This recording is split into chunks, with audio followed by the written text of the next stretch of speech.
friends. Hi. Hello. Hello. Thank you so much for joining us. This is the first recording session that we're doing for a new Chicago Latino Theater Alliance initiative called CHARLANDO, where we talk about important theater themes in the Latinx theater community, and what a better way to start than having these boss artists with us today. If we can just go around and introduce yourselves, and you can tag team the next person that goes. I will go to my left on my screen, which is Melissa DuPrey. Oh, hello everybody. My name is Melissa DuPrey of the Humboldt Park DuPreys. I am a local Chicago native that has been acting and doing stand-up comedy, TV, theater, film for the past pretty long time. I'm also a solo artist. I started off with collaborations with Teatro Luna after I got my degree from University of Houston. So autobiographic, ethnographic work, devised theater has been my bread and butter. And then I moved into Free Street Theater as the general manager, and then that converted to the managing director under Koya Paz and Carolina Boyle. And I was there for 3 years, and I recently left to do art and community engagement full-time, after I did Good Grief. Good Grief was my last solo show. So here I am in the middle of quarantine, just trying to make some work because all the work is gone. True story. Yes. Miri, go Miri. All right. Hello, everyone. My name is Miranda Gonzalez. I am also a Chicago native. I am currently the producing artistic director for Urban Theater Company in Humboldt Park. I am a founding ensemble member of Teatro Luna and was the director of artistic development there for 2 years. I am also a playwright of past performer for a decade, as well as a director. So, hello. Go on with your bad. Go on with your bad self, Guadalis. Hey y'all, I'm Guadalis del Carmen, Chicago born and raised, but currently living in New York City and have been for the past few years. I'm a playwright and actor, and now I'm the co-artistic director of the Latinx Playwright Circle that's based here in New York City. And a ver, ¿qué más? And yeah, trying to stay sane and spiritually healthy throughout this entire time, and finding ways of nurturing my art, but also nurturing my soul and my heart through all of this. So thank you, Sara, for putting this together and having these amazing women be on this panel all together. Haven't seen you all together in the same space in a while, so this is really great. Where can people see or read your work, Guadalis? Say that again, what? Where can people see or read your work? Oh, well, I have some of my plays on the new Play Exchange. My play Bees and Honey was supposed to get its off-Broadway debut, but it's been postponed until next year, we hope. So we'll see what things are happening. But new Play Exchange for now is the best place to see some of my stuff. Until I get a website, maybe, possibly. We'll see. I'm going to hand it off over to the amazing Wendy. Mateo. Mucho thank you. Hi, I'm Wendy Mateo. I am an actor, comedian, director, producer, multi-hyphenate artist, because I have to be, and that'll be part of the conversation. But I originally from New York and Florida, and made my way up, and Guadalis and I sort of trade spots, and I've been in Chicago for, wow, over a decade now, and since then I'm one half of the duo De Venezuelan, the comedy sketch duo. We do stage and video content, and more recently I've moved into directing plays as well as films. And right now I'm in the process of creating my first feature film, co-written with Lorena Diaz as well, and funded partially by DCASE. Yes. That was new news this week too, so super congratulations. Thank you very much. So for everyone who's wondering why we've brought these fierce women together, it is actually to talk about something that's very important in the theater community and probably doesn't get discussed all too often the way it should be, considering there are 140 million Afro-Latinos in Latin America and the Caribbean, and Afro-Latinos, or as I actually prefer to say, Afro-Latinx individuals, make up a quarter of the US population. And why aren't we seeing that on our television screens? And especially as us being theater artists, why aren't we seeing that on our stages? That note, I would really like to start asking everyone a little bit about how you've gotten to be the fierce people you are throughout these years. What has been the impetus of you being able to articulate your identity? Have you been seeing those opportunities rise in stages? There's so many questions. I don't even know where to fully begin. Well, before we start, can we just have a moment of silence for the lost opportunity for the artistic director position at Victory Gardens, which could have easily have gone to a person of color, you know, speaking of white supremacy. So I just wanted to take a minute and let's do a bendición and un momento de silencio, quick 5 seconds.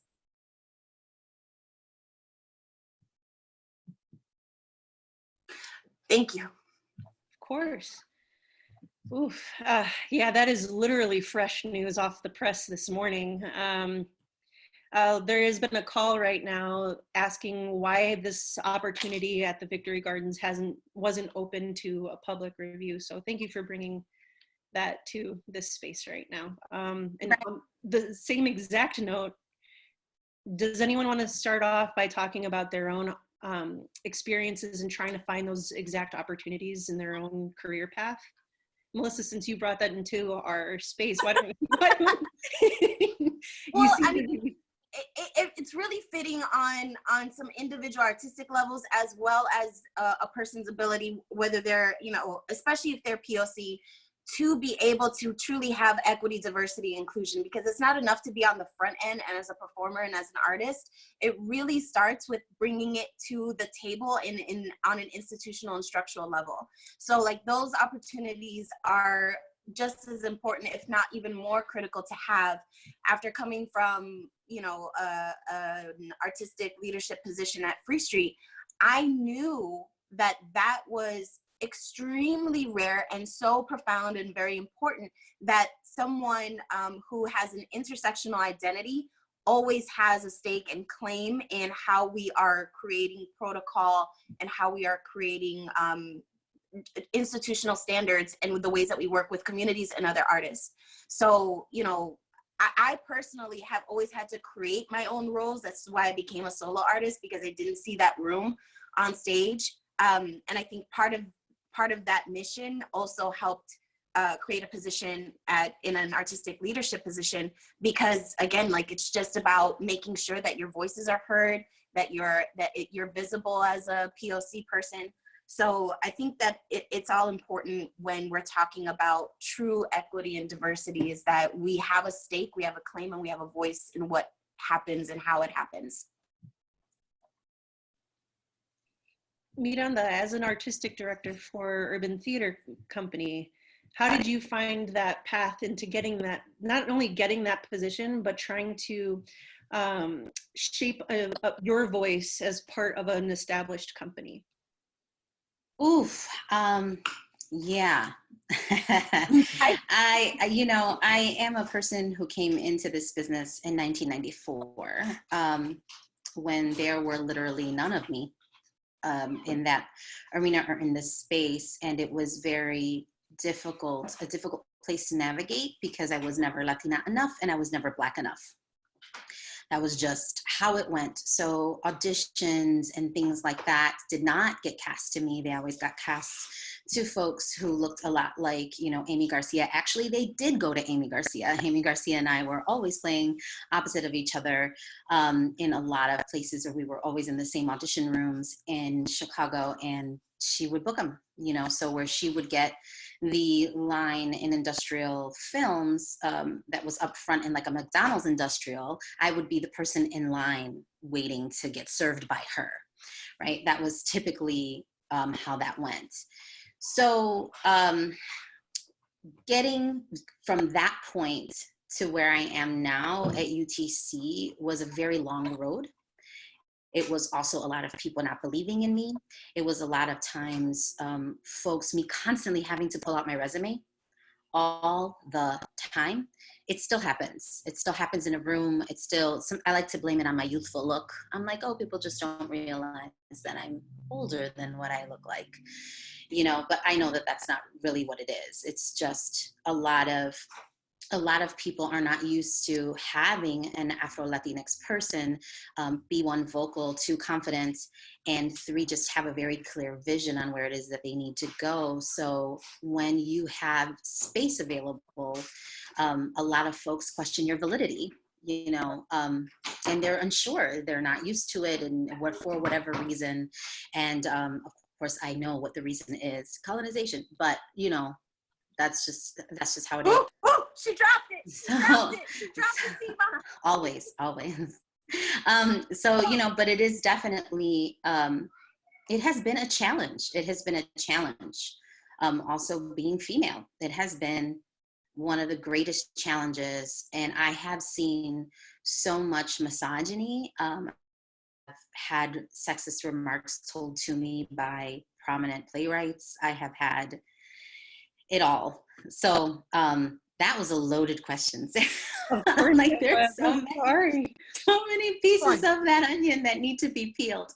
But yeah, you're right. There's even further than just color of the skin. There's also the discrimination against female versus male within the same spectrum. So being a woman of color in that kind of scape means that you all have had to really put yourselves forward, and the appreciation of the fact that you are confident and bold and wonderful is I'm a little starstruck right now by all of you, so I'm throwing that out there.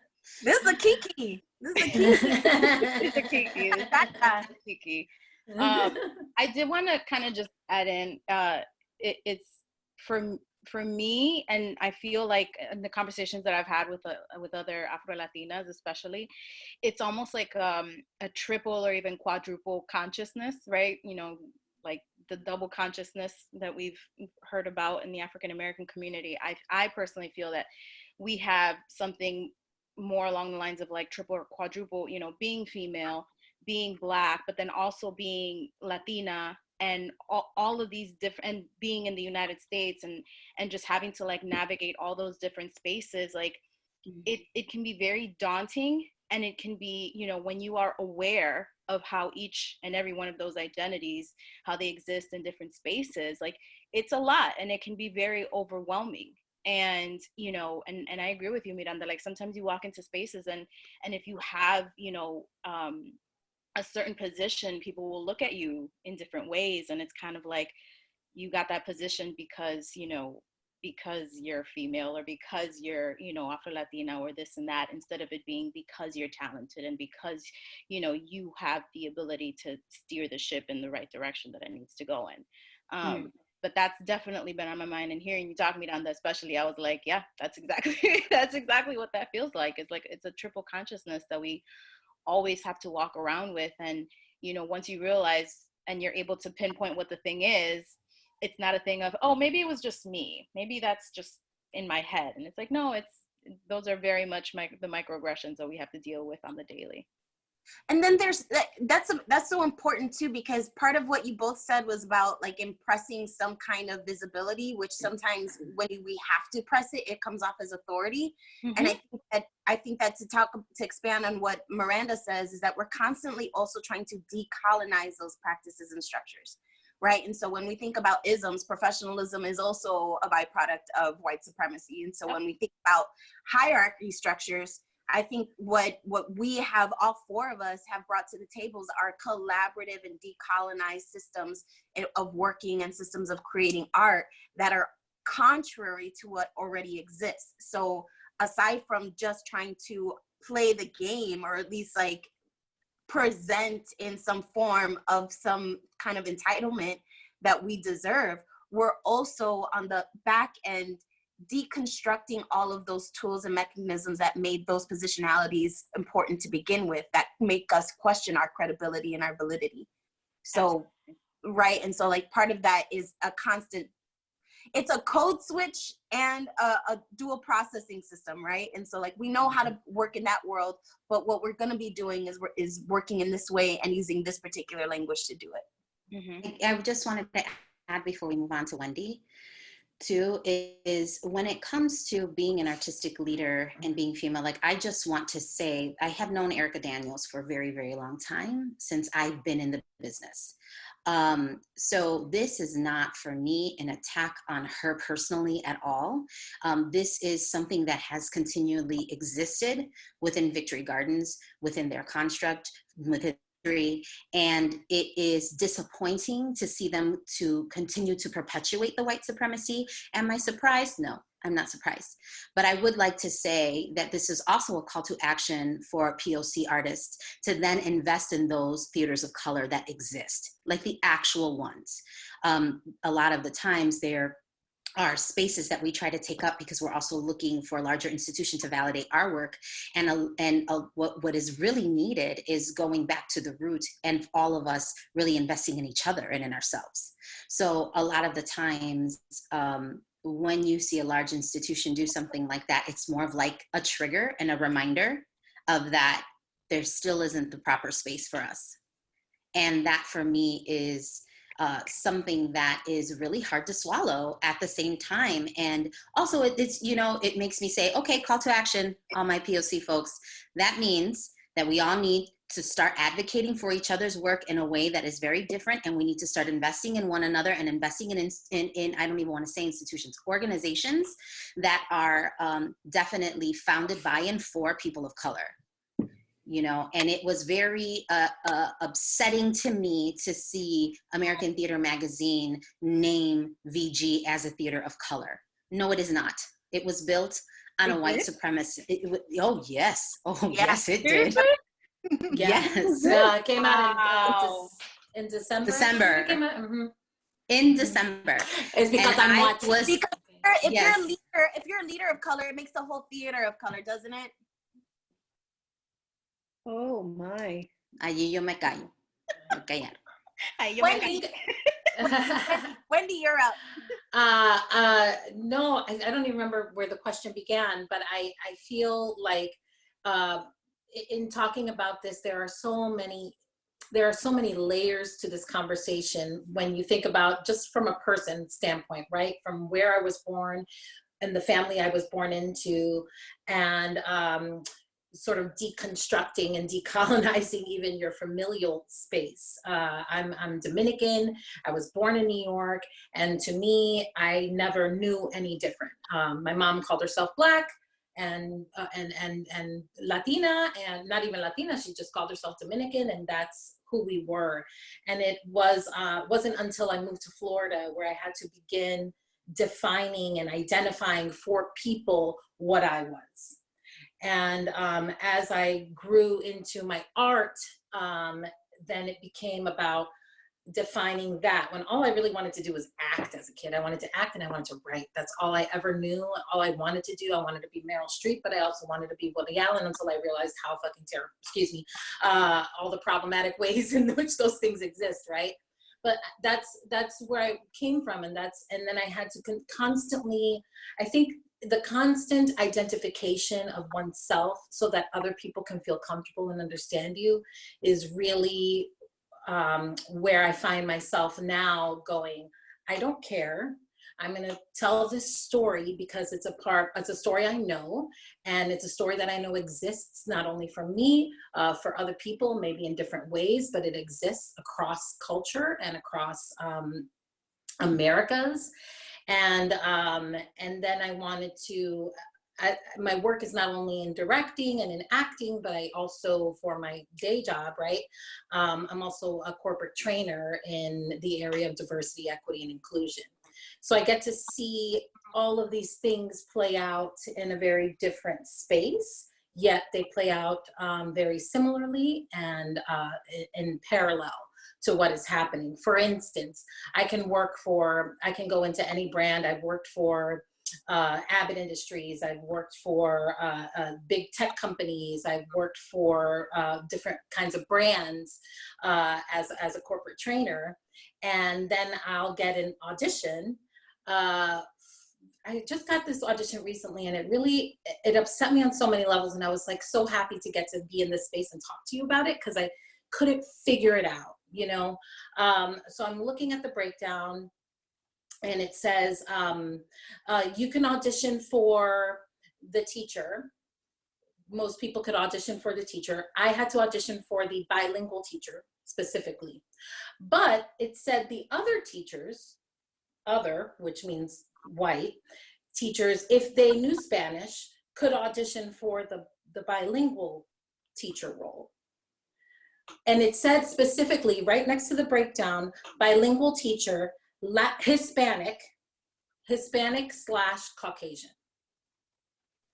But it doesn't mean that I can audition for the regular thing, which I'm speaking English anyway, but they wouldn't see me as that because that's kind of crazy for them, right? But also, why say / Caucasian? Why can't, so if a Black person who spoke Spanish, they couldn't audition for that? Like, it didn't, you know, it's so complicated, and people don't understand why we get so, upset, you know. I'm hearing myself in too many places. But they don't understand why we get so upset when these things come across. But like Miranda said, it becomes a trigger. It becomes a trigger every time, and it goes all the way back to even in my own family. The colorism is very real. And I'm also very aware of the fact that I cannot stand in a space where a Black American story is being told. Cool, I got that. You know, that's not for me to tell in that way, and not in my experience. But I also am very aware of the fact that as an Afro-Latina, sometimes I'm not going to be in a space to tell a certain story, because it's about colorism, and it's about the color of their skin or the texture of their hair sometimes. And I really am looking to get past identity into inclusion in my work, past having to identify that person's skin color and hair color to tell the story. I just want to tell the story as inclusively as possible without having to name it in my script. Right. And part of what I did with Good Mothers was that. It was rooted in the Yoruba religion, and it was rooted in a way that my American Latina way, because I'm not in Dominican Republic. I don't have to live, I don't live that narrative. I don't even go back every year like a lot of even my family or friends do. So I'm not connected to that culture in that way, unfortunately. I'm connected with it by way of living in America and living in the United States and what that means for me. So it's very layered, and it can be very complicated. And it's not that we shouldn't, for instance, I love Bees and Honey. Bees and Honey, I love it so much, Guadalis's new play, because it's simply a love story. And it's a love story that puts Afro-Latinx characters in the center of it and in the beauty of it, but it never has to say it is so. It is so because, but if that play landed somewhere like VG, I'm scared that someone who claims themselves to be Latinx, but identifies white, would have to direct that story. And then I'm gonna be mad because there's a nuance to it that you don't understand. I will say that a few folks that have read it, or like folks that have read it, a few folks, Latinx folks, and white have named, oh, this actor would be great for it, and it wasn't a Black Latinx actor. And so I was like, yeah, you don't get this story. You don't understand. Like, it is a story. It is, you know, a universal story, as a lot of people have said, but yeah, no, it's very specific. It's a very Manhattan, New York, Washington Heights story. Yeah, and right. Very specific bodies that take up that world. So right. Yeah, no, I agree with you, and thank you for saying that, because yes, same. I can't. But that's where things get lost. Yeah, that's where things start to get lost. And then we don't see outside of it. Now, if there's a story, but it doesn't flip, right? If there's a story that happens in Chicago Latino theater that you don't need to be any certain of any culture, again, like Miranda said, we get the slight because we're not, you know, the Latinx idea of that person. And so it's very nuanced and it's very layered, this conversation, and it's I'm glad that we're having it, and I think that we need to have it, and we need to have it often, and continue to deconstruct how it is that we got here. We all know it, but how it is that we got here, and what can we do, especially in Chicago. You know, I think that Chicago stories are very unique. I think the Midwest stories are very unique. There's only one musician that I felt really connected to, which was Nitty Scott, and who grew up in New York, lived in the Midwest, lived in Florida, and I was like, this girl gets it, because again, the nuance is different. All the Latinx shows that you're seeing come to Netflix or come to your platforms are now either East or West. They're not, you know, they're not dealing, again, we're really centering it on that, and we're not driving the stories as a full inclusive story, because a lot of people here don't identify with the New York Latino. You know, the New York Latino, it's a whole different world there. You know, and New Yorkers think that that's a microcosm of the world. And honey, once I moved, I was like, no, it is not. It is absolutely that actually brings not. up an amazing point of conversation. So when I first talked to Miranda about hosting a panel or having a panel like this, she did mention how she feels the Midwest is so far behind the coasts in terms of Afro-Latinx representation. Wada, I see you shaking your head. You want to chime in on that? It's not, because New York is not any more progressive on that. New York still has a huge issue with being inclusive when it comes to Latinx stories. Like, Latinx stories are still not really a part of regular seasoning here. And that's part of the work that we're trying to push for with the Latinx Playwrights Circle. I would say that this season that was interrupted was probably one of the seasons that had the most Latinx work off Broadway. When you add off Broadway, that adds more. But off Broadway, this was the season that had the most. And yet I was still the only Afro-Latina, like the only Black Latinx playwright that was going to have a play, you know, debut off Broadway. And so, you know, I know a lot of folks think like, oh, New York are way. That is not, I want to clarify, because that's not where that was headed. Because I was in New York, and I lived in New York for a little bit. I lived on 48th and Fort Hamilton Parkway. In Brooklyn. No, what I meant when Sara approached me with a conversation was it was a national conversation, and she was talking about bringing in folks who are Afro-Latinx from different places. And what I said was, because Chicago as a whole is left out of the national theatrical conversation, right, which is all of the work that I'm doing at UTC, is to make sure that I center Chicago playwrights and Chicago stories, is how, you know, with us coming together, why not represent those of us who are either born and raised and have moved, right, like Guadalis, or who are in Chicago doing work currently as Afro-Latinx people, as Afro-Latinas. So I said, why not do that? Like, that's just my suggestion, because then what we're doing is also taking Chicago out of that conversation, and it just being representative of an organization that is giving a platform to people who are outside, which I'm like, why? We should really encourage those of us who are here or who were born and raised from here, which to me makes sense, because it's called Chicago Latino Theater Alliance, or Latinx Theater Alliance. Sorry, I'm used to the old name.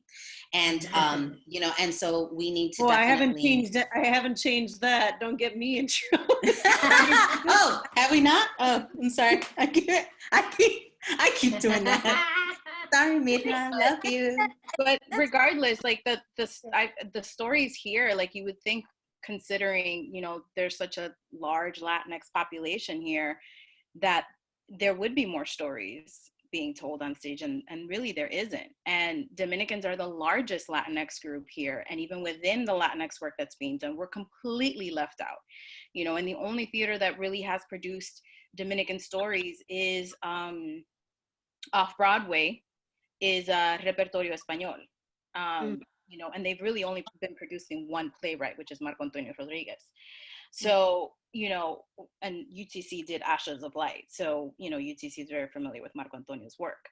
But, you know, there very much is a dearth, a hole in, you know, where our stories lie, whether it's New York stories, you know, West Coast stories, or even, you know, Chicago, Midwestern, South, Miami stories, you know, all like there's such a gaping hole to what that is. And a lot of times, you know, it's like thinking of like, why are we constantly being left out, you know? And then when it is our stories, how are we being left out? You know, I remember when I moved here, it was the whole like controversy of that Italian actor being cast in the role of Usnavi's in the Heights. And me living in Chicago, I think it was North Light. I can't remember what theater. Porch Light. Porch Light. One of the lights. One of the lights. All of the lights. Conversation. The conversation was everybody was upset that it was a, you know, he wasn't Latino and this and that. And I'm just like, I live in the Heights. Why aren't you guys upset that it's not a Black Latinx actor playing that role? I was upset. Melissa was upset. And but that's never the conversation. The conversation is never, why aren't we creating parity within our work as well? Or, you know, equity within our work as well. And, you know. Victory, I was, what's it, damn it, not at a Victory Gardens, Teatro Vista that all the time. You know, that's the thing. It's one of those things. Like within our own, why isn't there more inclusion and diversity and why I've never understood how we can continuously knock on the doors of these institutions begging for our work to be represented if we within our own institutions and within and among ourselves we do a piss poor job of representing the spectrum of Latinidad. Like a Mexican story, a Puerto Rican story, Dominican story, Argentinian story, those are very different stories. Sure, we all speak Spanish, but even our Spanish is like, I'm sorry, what's the Mexican word for that? You know what I mean? Like, it's just so varied and not allowing us to be able to fully explore what that means through story and through different ways of telling story. Like, it's so limiting to us. And we cannot expect these PWIs, predominantly white institutions, to do a better job of representing us than we do of representing ourselves. I you know what, you make an amazing point. I want to add on to and complicate it a little bit, because I think that there's two different conversations to be had through that vein, right? Is that we're thinking about ethnocentricity and specificity within the diaspora. And then we're thinking about inclusion as by now, second, third generation Latinx people whose ancestors and whose previous generations have been part of the original fabric that makes up this country. And so when we're thinking about where do human stories lie, I think that the diversity and inclusion and visibility that we need to see and that we continue to stretch and challenge is that I can play any role that has anything to do with some Americana story, because I know Puerto Ricans were part of making a lot of what we now know as American culture, right? Is that we've been part. So one is combating erasure by putting me in a place where it is not specific or completely ethno specific to that role. And then the other challenge is like, yes, we do. I'm definitely a proponent of holding up culture. What that does is like, we're gonna create more very specific identity work and specific Puerto Rican work, specific narratives. Then that work is then exploding the canon, but it's still making sure that, you know, it has to be authentic and only those people can do it. So I'm kind of two worlds especially when it comes to TV and film. There's no reason I can't be any one of those roles. And there's also no reason why you should cast anyone except me for a Puerto Rican role. So it's the duality, I feel. And I think that part of the reason why you might be seeing a lack of that ethnocentricity in New York is because New York by now has had so many people part of the entire fabric of what makes New York, New York, or what makes an American narrative, or whatever fabric that's compiled of. They already know that it is multi-ethnic, multi-identitied at that point. But and so that's where I think Miranda feels like we are behind, because we are not part of the overall fabric. We are not any part of those threads. Yeah. And so we have to keep pushing that while holding on to our very specific identities. Yeah, I think it's, honestly, Sarah, like, I'm not gonna lie, CLATA needs to do like a whole series of just this topic. Like, no, honestly, and a lot of the times, noted and writing it down, because it's so complex, right? Like, I'm a person on this phone that's mixed race. I'm half Black, I'm half Mexican, okay? And it is so difficult to prove to people. Like, I did my whole genealogy, I did the whole DNA testing on ancestry.com. Like, I did all that. This is not an advertisement for ancestry.com by any means. I am, and going through that and seeing where my roots lie, and how much, and how I have fifth cousins that have been, now their last names are predominantly white last names. And then I have cousins even on my Black side that have moved on to, whitewashing or their name, and not even recognizing like their parents' side. So it's just like one lineage. And that to me is, I don't even know what to say, because I feel like half of the time I'm the only Afro-Latina in the room. Yes. Like, yesterday I was on a call. Was it yesterday? What day is today? Gosh, quarantine's got me all like, what day is on Sunday?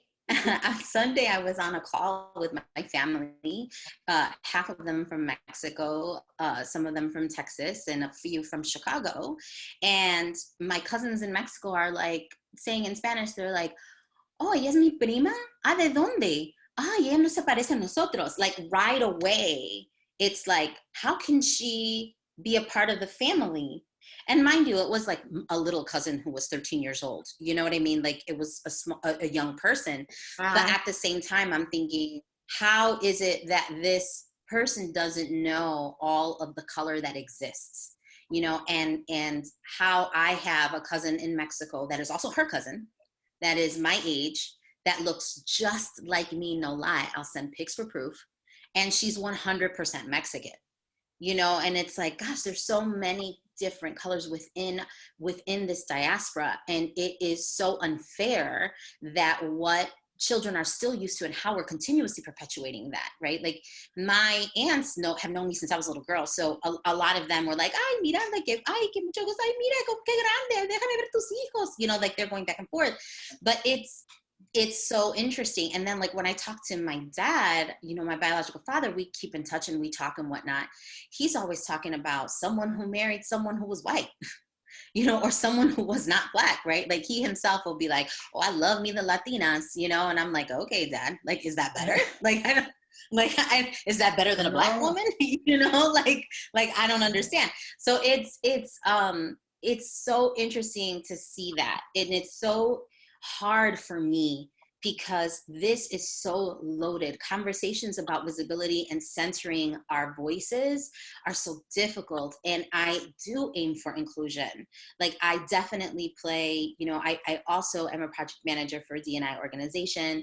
And it is one of those moments where it's like, shoot, are we also playing inclusivity? It's not just about being diverse and equitable. It's about, are we being included? Are we also being inclusive of ourselves?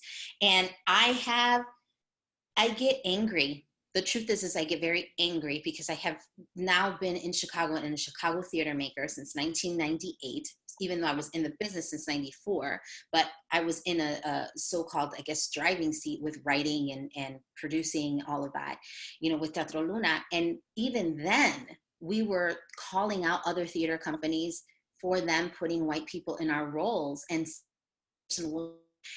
a lot of people also don't realize that there are playwrights. Like, and I'm just going to say it, I had to speak up and say, hey, I know you want to include this playwright and you want this playwright to be acknowledged, but that playwright wrote a Latinx play and that playwright is white. So no, that person should not be included in this if you're trying to honor XYZ, and the group was like, oh, we didn't know that. Of course you didn't know that. You know what I mean? Like there's also, we ourselves are also perpetuating that and not realizing it because we're afraid to ask or we're afraid to say something. And it's like, no, we're not going to do that anymore. And it exists. We're supporting it because it exists, and we didn't write it. You know, that's the other thing. I was like, well, it's now for us, but I was like, but it wasn't by you. Right. And I think that it is time for us to be okay with stories being authentic. That's not an authentic story. That is, and I could tell. That's the crazy part. I could tell in the humor. Was it a beautifully written play? Was it done lovely to the Eurocentric standard of what a play should be? 100%. You know, it was a lovely written play, but I could tell in the humor. Isn't that crazy? Like it's the littlest thing. And I was like, oh, that's not how Latinos joke. We joke on doble sentidos all day long. Like everything is about what is the meaning behind something. And that's why when we're digging at each other, there's always like another meaning behind it, you know? So it's just in that alone. And the fact that here I am, just literally this happened last year, I had to argue that and really had to like put my foot down. I was so angry. I was like, why aren't people doing the work? You know, and that's also where I said, my God, this is where another person who passes, right? Because there are light complected Latinos that pass all the time, gets away with being like, well, if I don't have a Spanish name, like I'm just going to throw my name in the hat. And if no one asks me, because no one has the right to ask me. And it's like, oh, what a privilege. Because I can't. Why can't we? I don't have that. What? Why can't we just say white? Did I say something else? No. Well, I see a lot of people saying like, oh, I'm white passing. It's like, you're white. If I say I'm black, I never say black. I like, think that white. I would not say that. Yeah, I would not. I because white passing, a lot of those folks identify as people of color. Like it's you're that and erasing their ethnicity at that point. Yeah. Yeah, so this is why race is bullshit, because these are it's a construct. Yeah, any sense. Like I don't hear people saying black passing. I would never say black passing. So it's like if you white passing, like you're white, and I'm not because the passing part is the insult, because you get to exploit the fact that they are totally optimizing on their privilege. 100%. Wouldn't say anti-racist, you just say racist, right? And so you can't call black people anti-racist same way you can't say black passing. Right? Or, you know, someone who is white, who presents as a POC, you know, that is often the case where, like, take the Kardashians. They're by all intents and purposes European. They're white, you know, and so like I think it's important to say, you know, what they pass as versus what they are. How they're perceived. Right, how they're perceived, and because it really does highlight worlds and privilege that they can easily exploit with no question. Right. And that itself is a privilege. Like I'm sorry, y'all. I can't pass. I can't pass for shit. As the white passing white person, I remember growing up. I will chime in on this part. I grew up wanting to be white because I thought that meant normal. And anytime I tried to pass as such, my parents smacked me upside the head and told me not to forget who I am and where we come from. Mm-hmm. I'm going to just be blatantly honest. I'm a first generation Mexican American in the United States. My father, who just passed away, was an undocumented immigrant. But they are very much white passing or white Latinos, no?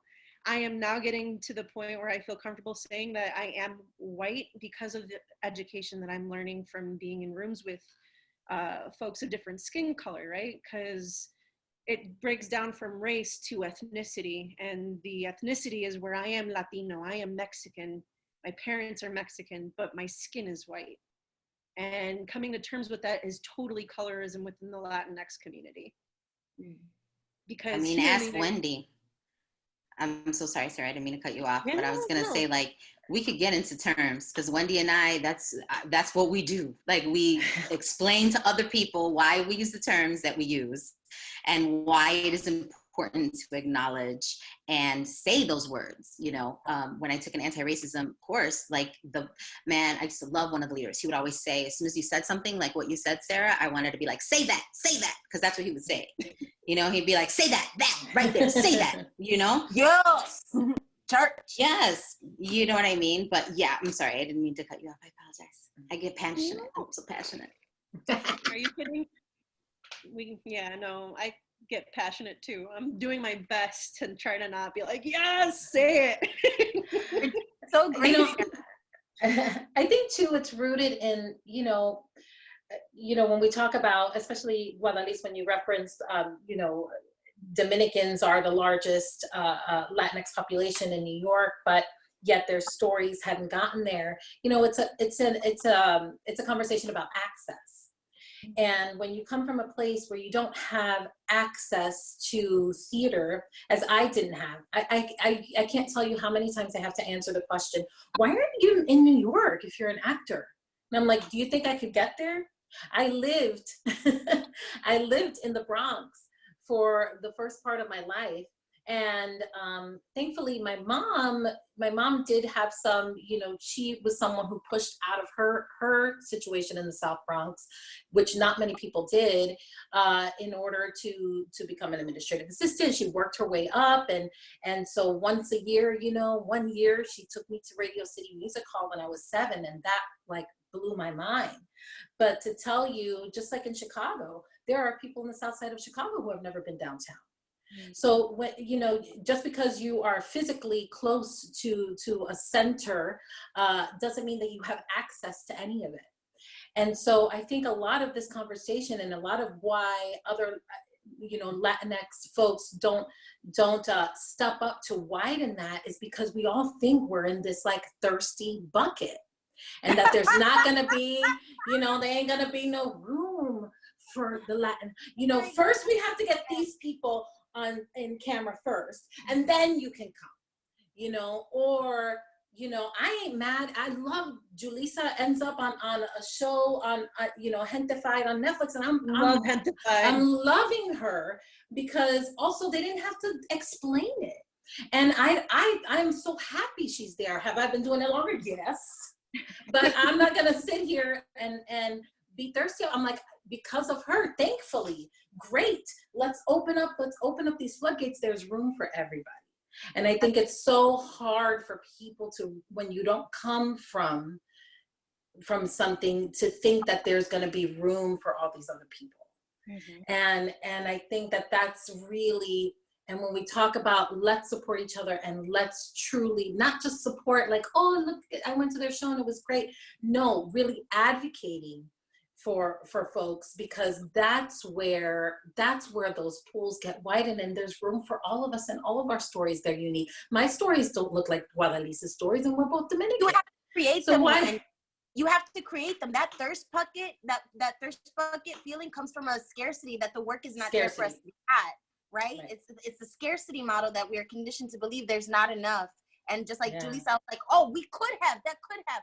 There will be more. There will be. Yes. We have to create it. We have to create it. And that's why it's it's so important for content creators of color to be on both ends of the camera. Self-produce, write your own work, write those narratives, pitch it. We have to figure out how to make more. It will always be abundant if we continue to make more. And we're not stressing that enough. It's prominent, but we're not doing it enough because we're not opening up playwrights of color or really advocating for people of color as young artists to write plays as opposed to just be on the front stage. We're not creating critics of color. We're not creating all of these other avenues for people to actually have autonomy to create and steer where that material goes. Yeah, 100%. And I just want to give a shout out to Cristina Igaravides because she was the writer on Gentified. And she is one of the writers? Yes. I didn't know that. Yes. She wrote an episode. I know. I love her too. She's a Chicago native. She's from Chicago. She saw the Venezuelan show. She saw the Venezuelan sketch show once at I.O. And she was translating everything for her white friend Andito, but she was the only one. I was like, girl, she was the first gluten-free Latina I've ever met. Yeah. I'm sorry. So good. And so I'd be watching her, and then it was Elizabeth Nungaray. Right. Yeah. And so, but it was Christina who's the first gluten-free, and I was just like, oh, Christina, there's so many chickpeas you can eat, girl. Oh, but thank you for bringing that up, Miranda, and it's true. And I also hope, even though I love Gente Five, that we can also get past all of the gentrification stories. Okay, that's just me being petty. Okay. They're all our stories, right? They're all our. Well, with that, we definitely went over time because, as you said, there's no way you can there's no way we can just keep this to a 30-minute, 15-minute conversation. And I think that you are right. I hope you are okay if I assemble this group of Avengers again for another conversation into your amazing work and topics. Thank you for that note, and we're totally going to do that. So with that, I would like all of us to do a round of applause or snaps for each other. And can we do a shout out to what they catch next? Because all of us have projects. That is about to be what I was about to say. Everyone should do their own sign off about what we should be looking out for any piece of your work. Whatever you want to shout out, go for it. And since Melissa brought it up once again, why don't you start? I'm going to tag Guadalis.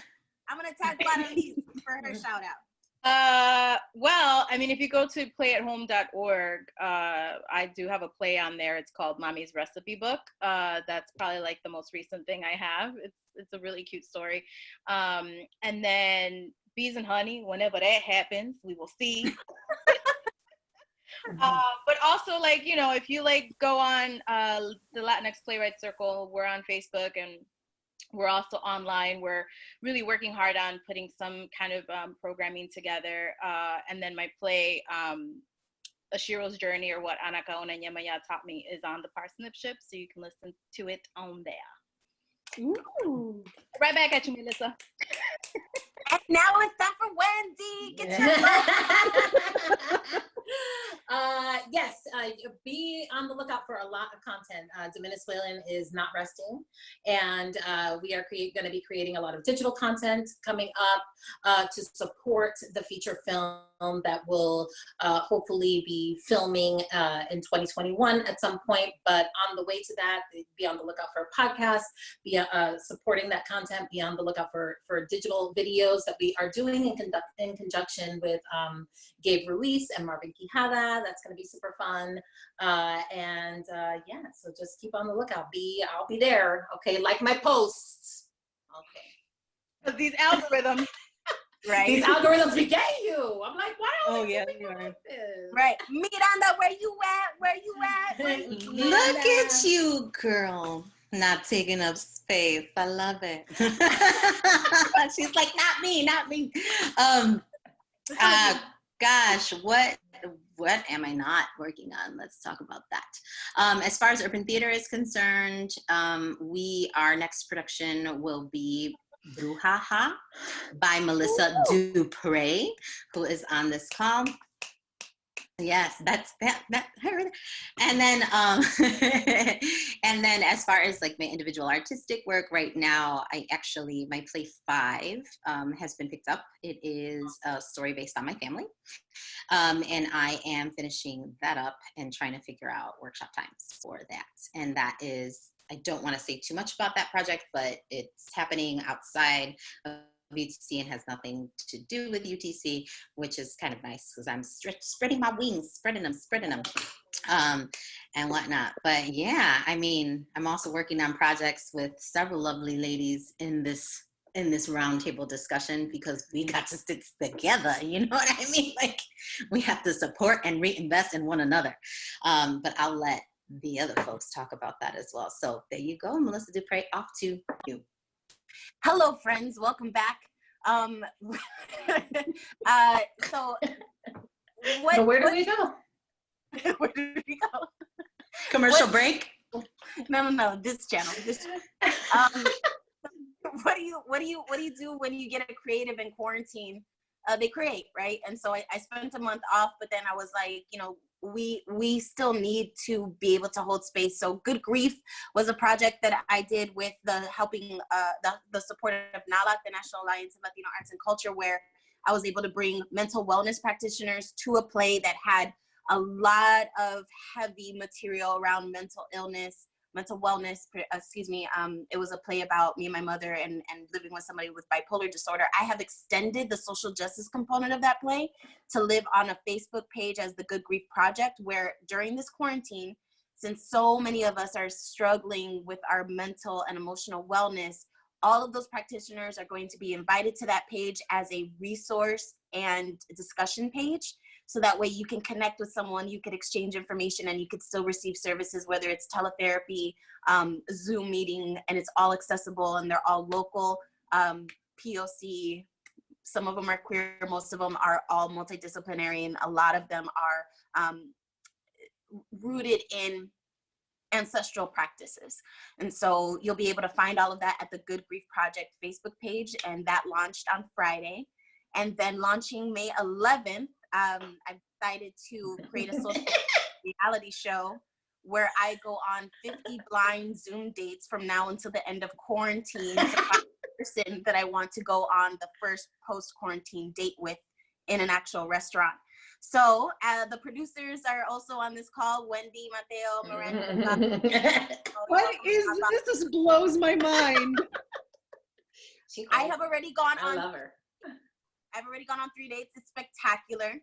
I will go on a blind, whoever's on the other end of that Zoom, I have to spend up to an hour, no more than an hour with them. And at the end of the week, I should have, I would have gone on 10 dates. I will recap with my panel of vetting people.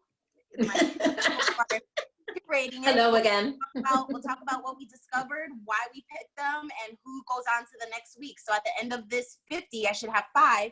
I'll narrow those 5 down to 3 that I'll continue to talk to if we're still in quarantine. And then we'll see who I pick, and that'll be revealed at the restaurant. So follow 50 Blind Dates when we launch on Facebook. Watch on May 11th. Okay, let me just tell you right now, you have definitely one avid viewer. I love my dating shows, and I've run. Yeah, no, this is great, and I cannot wait. Oh my gosh, what a great way to end this.